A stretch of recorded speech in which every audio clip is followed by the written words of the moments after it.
ఈ తెలుగు అమ్మాయి ముస్లిం అమ్మాయిని కంప్లీట్గా నమ్మేసింది. ఈ ముస్లిం అమ్మాయి కొన్ని రోజులు ఫ్రెండ్షిప్ చేసిన తర్వాత మా ఇంటి దగ్గర ఒక పార్టీ ఉంది, వస్తావా నువ్వు అని అడిగింది. పాపం మేమేం తెలియదు కదా వీళ్ళ ప్లాన్ ఏందనేది. సరే అని చెప్పేసి అమ్మాయి వెళ్ళిపోయింది. పార్టీ స్టార్ట్ అయింది, తిన్నారు, అంత అయిపోయింది. ఈమె ఇంటికి వెళ్ళిపోవాలి.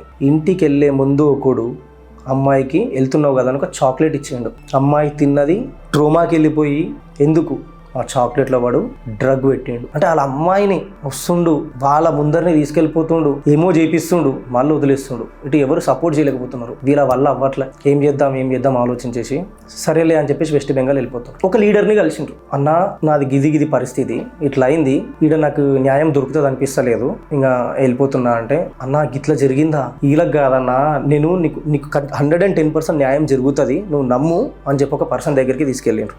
బండి సంజయ్ కుమార్. ఆయన వాళ్ళకి స్టాండ్ తీసుకొని ప్రెస్ మీట్ పెట్టి మరీ దీన్ని ఖండించిండు. అమ్మాయి పేరెంట్స్ నూకేసి బండి మీద ఆ బండిని పట్టుకోవడానికి పోతే వాళ్ళందరినీ కింద గణేష్ వీడియో ఎందుకంటే ఇట్లాంటి టైంలో అనిపిస్తుంది, ఇట్లాంటి వాళ్ళు ఉంటేనే కదా మనకు న్యాయం జరుగుతుంది అన్న హోప్ ఉంటుంది. ఎందుకంటే హిందువులం కదా, వాళ్ళకి అందరూ వచ్చేస్తారు.